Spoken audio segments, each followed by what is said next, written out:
Welcome to First. I'm Mark Eichmann along with Shirley Midd. Nichelle Polston is off this week. 2 years ago, Delaware created priority schools. The goal was to help students from tough neighborhoods. How are they doing? Governor John Carney sticks by his assertion that the recently passed budget in Delaware was a missed opportunity to set the state on a better fiscal course. He's here to say what could lie ahead. The two Jersey girls are making their mark on the Wilmington music scene. We'll talk about the Ladybug Music Festival happening next weekend. First, your public media news magazine starts now.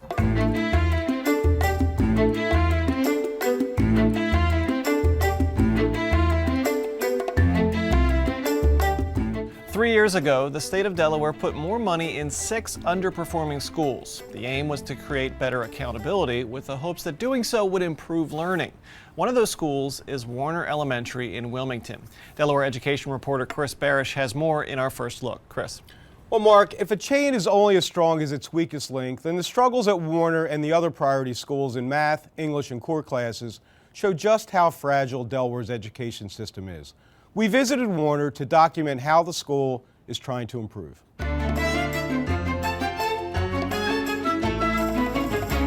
To reach their bus stop in Wilmington's Hilltop neighborhood, Warner Elementary School students travel a treacherous stretch. Their path takes them on blocks where armed drug dealers do a brisk business. In the last year, 8 people have been shot, one fatally, within a 3-block radius. Boarded or run-down brick homes line the streets. Empty glassine bags for heroin and cocaine dot the pitted sidewalks. On this morning, a pit bull tugs at his leash. This is like drug central, you know. Most of these people, that's what they do. It's not the school. And it's not the teachers, it's, the upbringing and the mentality of where we live. If you look around, you see, how poor this neighborhood is. 83% of Warner's 428 students come from poor households. More than 9 in 10 are black or Latino. Some board the bus with empty bellies and shabby clothes. Only a scant few live with both parents, many of whom are in prison or have been casualties of Wilmington's gun violence. I would say majority of the students are most likely being raised by a single mother. Even in the situations where there are both parents in a home, there is some kind of dysfunction with some of those families. Classroom performance at Warner trails almost every other Delaware elementary school. Based on state tests, about 1 in 5 students are proficient in English and social studies, far below the state average. They do even worse in math and science, with barely 1 in 10 proficient. 1 in 5 students are special ed, and nearly 1 in 3 were suspended last year. There you go, you got a good start. You got what? There's a lot of developmental delays in a lot of these kids, so they may not have gone to preschool. In kindergarten these days, you're expected to write sentences by the time you leave, but it'd be hard to do that if you go in not even knowing your ABCs or how to spell your name. These troubling realities led then Governor Markell to dedicate about $1 million extra over 4 years to Warner. The school has made some improvements, but remains under state scrutiny. Principal Krishawn Fitzgerald wants to dispel the notion that Warner is a bad school of unruly students, burned-out teachers, and absentee parents. I don't want people to have the perception that there's progress not happening or that the work is not taking place. Our teachers work hard every day. Our students come in, they're respectful, responsible, prepared, and safe, and academically focused, and the work is happening. Parental involvement, while still poor, has improved.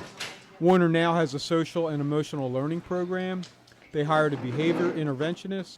Financial incentives were used to attract and keep teachers who meet twice a week about boosting scores. There's more partnerships with groups that donate time or items such as coats, book bags, fun books to read, or even weekend food packages for students. We have blankets and coats and gloves, just really actualizing the vision and the mission of the school. Warner has set lofty proficiency goals that are more wish list than realistic, like having 40% up to speed in math in the next 2 years. Now it's just 1 in 10. But the staff cites modest gains as major achievements and argues that the true test is year-to-year growth. If you're judging off a statewide test, yeah, we're a low-performing school. But if you're judging off growth and what these kids did when they came in to what they're doing when they're leaving, they make tremendous growth. Watch your thoughts, for they become your words. Beyond academics, though, Warner is also helping students with basic life skills. In that vein, Harold Pritchett teaches social and emotional learning, designed to impart knowledge, attitudes, and skills involving emotions, empathy, relationships, and decision-making. So when we meditate, we look at ourselves when? When we first wake up. And then we see ourselves coming to school. And then we see ourselves coming to class. So then we can look back on our day and we can see when we were doing what? The right thing and the bad things. And who can correct us? We correct ourselves. The bottom line is that there almost certainly will always be a big achievement gap between Warner and schools in affluent areas. But that doesn't deter educators who often wear several hats in hopes of providing children with stability and perhaps that spark they need to succeed. We're pretty much here to be everything that they need. The psychologist, the dad, the uncle, the preacher, teacher, whatever we need to be. Our job here is to kind of just be everything that they don't have and hopefully, help mold them into productive citizens. As you can see, Warner and the other priority schools have so many monumental challenges. These kids come to school so far behind, and like one teacher told me, it's all about just trying to catch up. So what do those teachers, the ones who are on the ground there, what do they say they need? Well, in a word, resources. I suggested to Andrew Corrigan that maybe they need 3 teachers in each class so they can work with kids more individually. And he said, no, we need smaller class sizes. I ran into a high school administrator recently and he said, look, it's time we need all that, but really it's time for parents to step up and take a more active role in their kids' education. But you can't force a parent to make a child do homework or to come to meetings. Sure, obviously a lot of difficult challenges, and this is something that we'll be following up on going forward. Yes, we were hoping to get into Warner a little more and document what's going on, but the principal got a little nervous about having cameras in there.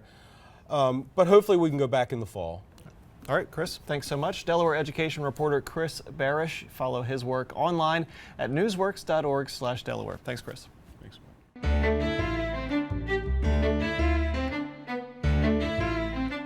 Governor John Carney's had a busy first 6 months in office, and so we thank you, Governor, for your time being our first person.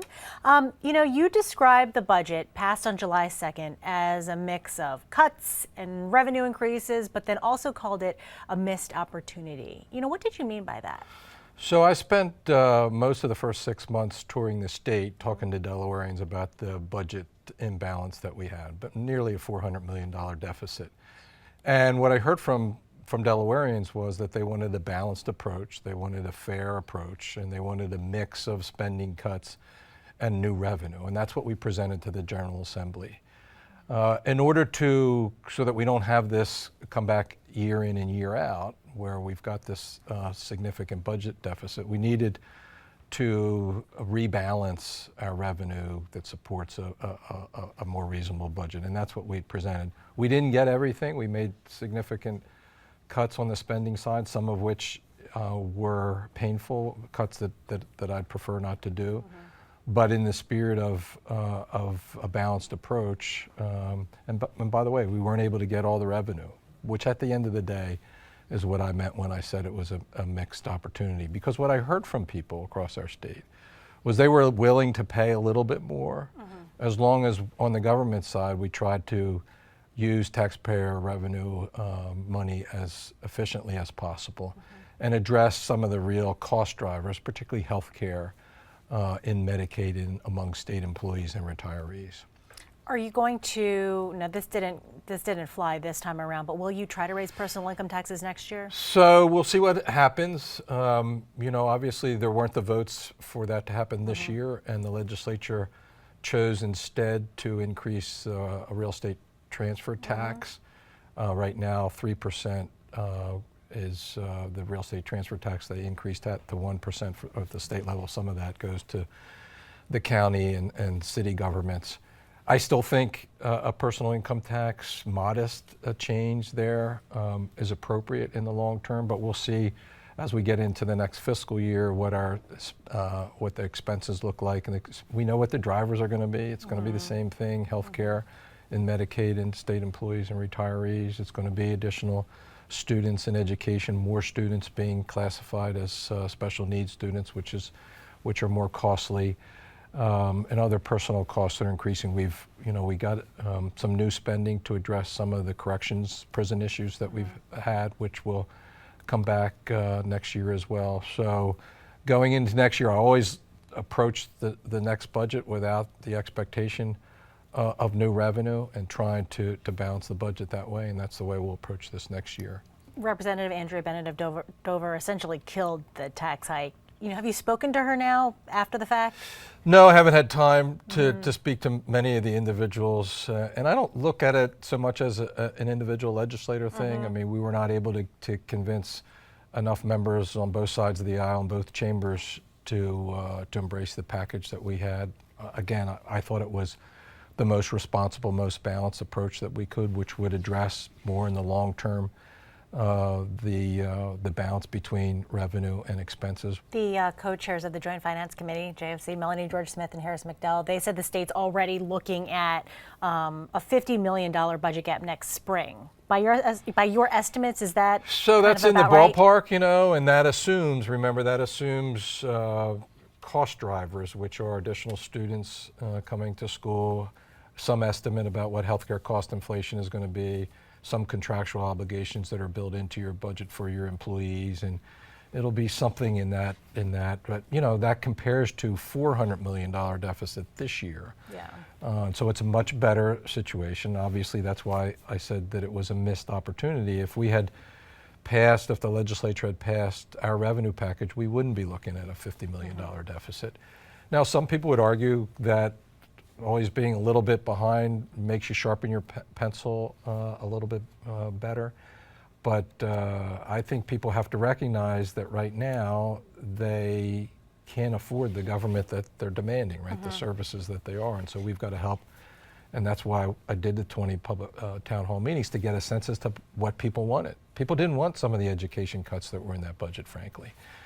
And but at the same time, they say they don't want to pay for it. Well, you can't have it both ways. Right. And so that's the educational process that as governor, it's my responsibility to keep working on, and I will continue to do that. Are you going to keep those town hall forums going? Yeah, I think we're going to switch a little bit to some of the to business development, jobs issues, and that's frankly what I talked about a lot at the outset of our budget meetings, because the best way to solve a structural deficit is to have your economy grow faster. And so all the decisions that we made in the preparation for our budget was through that lens. Is this going to help us make our state more competitive, to draw and attract talented people and businesses to our state? This tax increase, is that going to negatively affect our ability to attract businesses? And so now I'm going to go out and have town hall meetings talking about, to small business leaders primarily initially, what are the kinds of things that are getting in the way of their success, because small businesses are really driving job growth in our economy. Okay, thank you so much, Governor John Carney. Thank you for your time. This interview is online in its entirety on newsworks.org/first.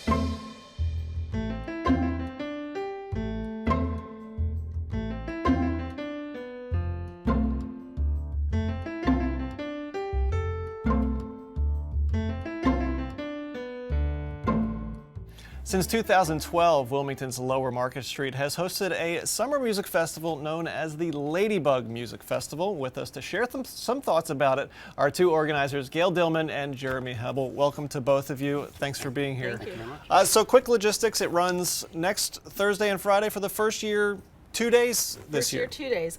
Thursday is located on the 2nd and Loma block, which is the Lower Market Street block, and that's from 5 to 10:30. And the second day will be on the 800 block of Market Street, which is in front of the Grand. And obviously it's been growing, and now it's expanding to a second day. But that's a big deal. It's a big deal, yeah, and it's in large part because of the additional sponsors that we got this year, namely Chase, who is our presenting sponsor. Really made that possible. And that's really the only way, I guess, you can put on a free music festival. Event, and the support of the city of Wilmington as well. It's their emphasis and dedication to being part of the revitalization of the city and the arts and entertainment. So it's really important that they're part of our group as well. And obviously that's been a big push over the last several years, yes. and with Mayor Pritchett as well, part of that push now.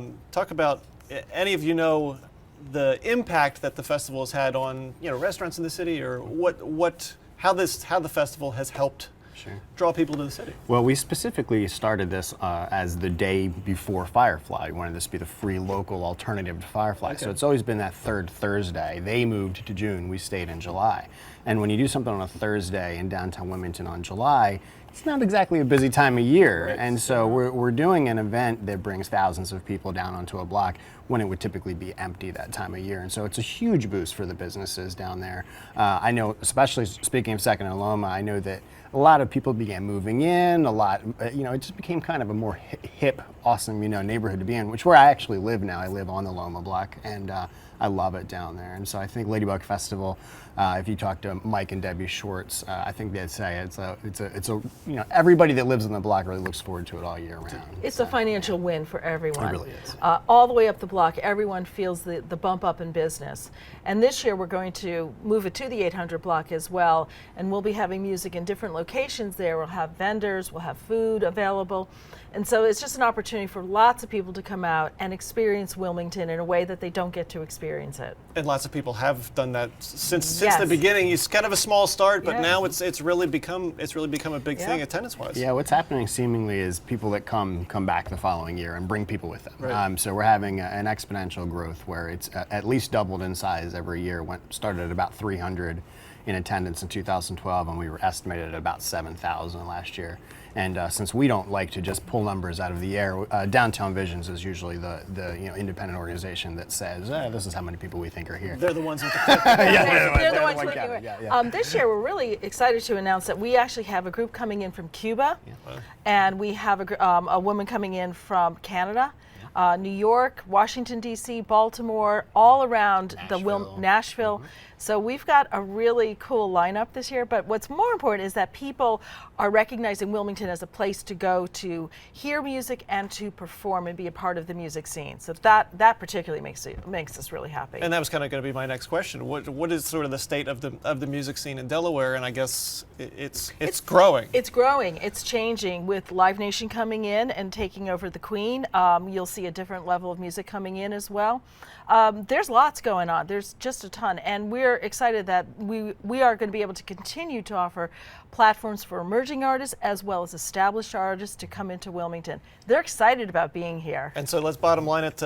Next Thursday and Friday, it's a free festival. You just come out. Free celebration of women in music. So it's artists ranging. I think our youngest is 12 years old. Wow. Local artist is 12 years old. All genres of music. So it doesn't matter what you like. Come on out and enjoy it. Absolutely. And it's free both nights. Yep. All right, so Thursday and Friday. 5 o'clock starts? About 5 to 10:30. Yeah. All right, great. We'll see you out there. Thank you so much. Gail Dillman and Jeremy Hebel, thanks so much for being here. Appreciate it.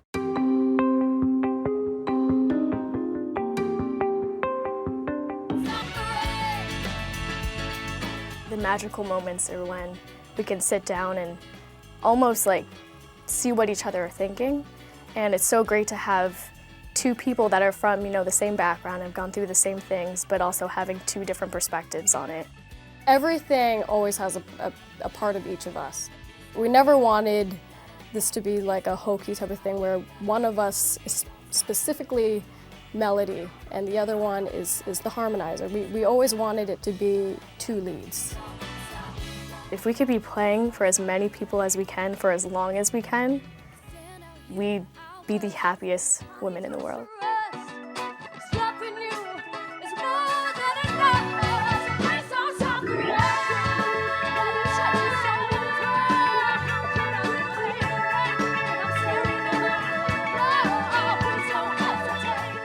We always had music around the house. We had like house concerts when we were really little, and we always knew that music was going to be a part of our lives.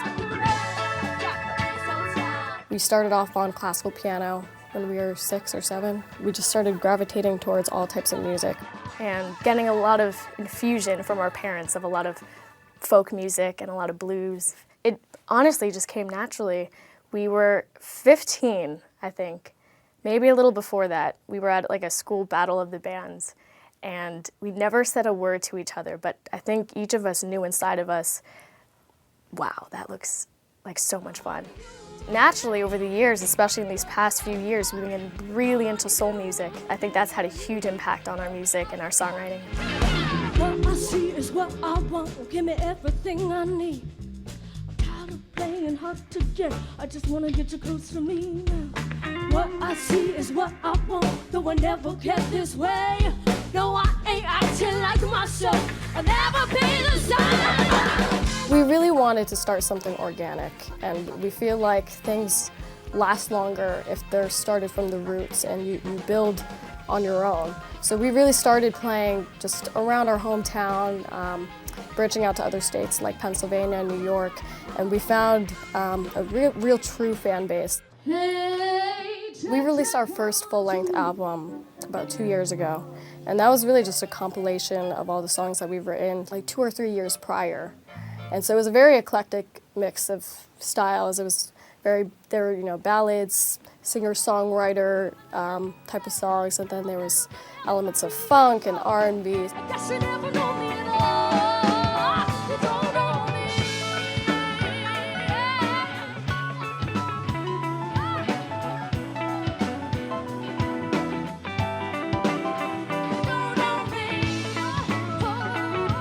We went back into the studio and released an EP.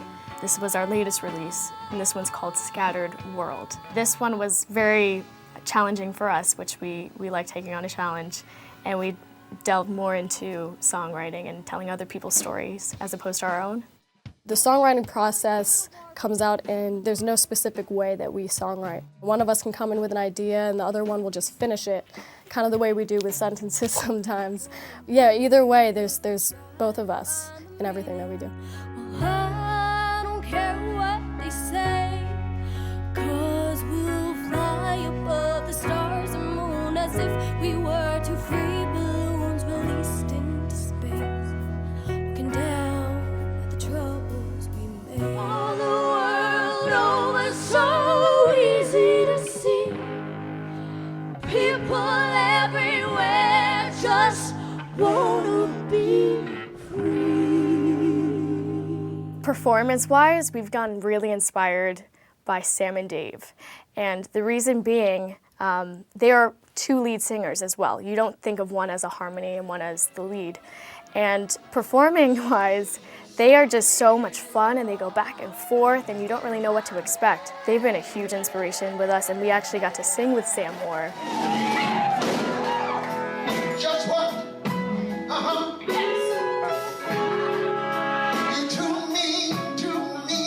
Us being from Jersey, have to say the Boss Man is a huge influence as well.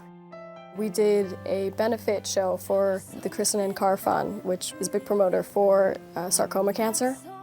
We didn't know that Bruce Springsteen was going to show up. We were warned that he sometimes attends the event, but we didn't believe that he would show up at all. He was just very down to earth. He talked about songwriting, and he just seemed like such a cool guy from Jersey. And so right as we were about to go on, we decided to sing one of his songs for him because we heard that he was going to sit in. And that was probably one of the most nerve-wracking moments. It was the highlight. We usually don't get nervous, but it was hard to put into words the way that it felt. I really just want people to walk away from our performance feeling like they're getting away from any sort of troubles that they've had. Someone actually came up to us one time after a show and said something along those lines, that coming to our show was a way to just kind of escape for a while. And I thought that was really cool to hear someone, come up and say that. But beyond that, to just, have a good time and really sort of feel a connection.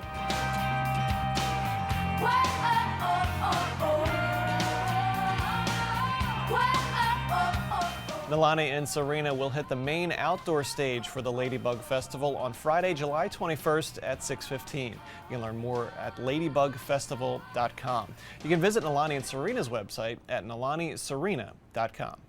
Ansel Adams is famous for his detailed photographs featuring America's landscape, including national parks. You've probably seen large prints of those photos. Well, now the Biggs Museum in Dover has an intimate look at some of his earlier work. It includes prints by Adams in the 1920s through 40s. First Experience presents a snapshot of his work.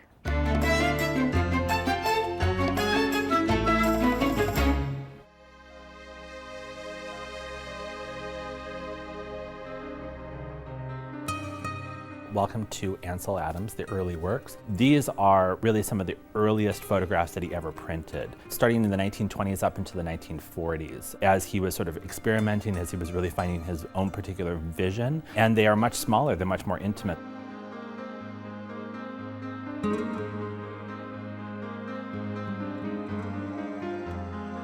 One of the things that was sort of unique about Ansel Adams, he was part of a group of photographers that were working with really the sort of technological limits of what photography could do. They were really interested in technology, and they were really interested in how much light they could get into a photograph, meaning how much detail they could create. And so they created these hyper-detailed, hyper-in-focus images of these familiar sights. And then they would use, in the processing of those images, either filters or different kind of lighting techniques of the plates in order to create these incredibly dramatic effects on the landscape.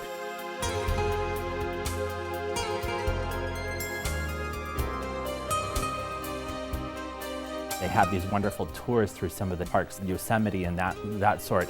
And so you take these tours of these locations, but people always come back kind of disappointed by these tours. They're saying, well, it never looks like Ansel Adams' photographs. It's because Ansel Adams artistically created these dramatic scenes out of these very familiar locations within these national parks.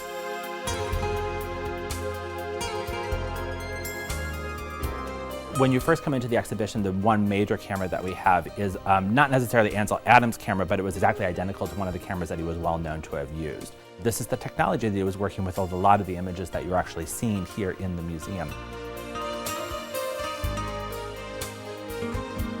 He ran a photo shop in Yosemite for a long time, and then he was providing photographs for galleries in New York. And so he had this very sort of rich life between living in the parks, living in California, having this sort of outdoor experience, and then also working at the heights of American art during his own lifetime. He had this inherent drama, he had this inherent eye for composition, but he was really interested in this hyper acuity in terms of the quality of the image and sort of the focal point basically within those images. He knew full well what these cameras could do, and he knew full well that it was as good as painting or as good as film or as good as any other sort of artistic medium that you might be thinking.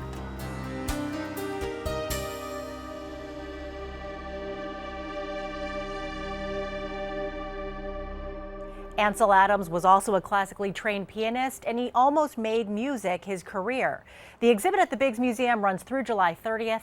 On July 23rd, the Biggs is hosting a member event discussing the work of Ansel Adams. You can find more information on their website, biggsmuseum.org. Next week on First, we'll hear more of our conversation with Governor John Carney. We'll discuss economic development and health care. And we're scheduled to visit the Delaware Memorial Bridge as the second span prepares to celebrate 50 years. Yes, I know you've been working on this story for quite a while, so we will check that out. That is First for this week, though. We thank you for watching. For Nichelle Polston, who'll be back next week, Cris Barrish and Mark Eichmann, I'm Shirley Min. Have a great week.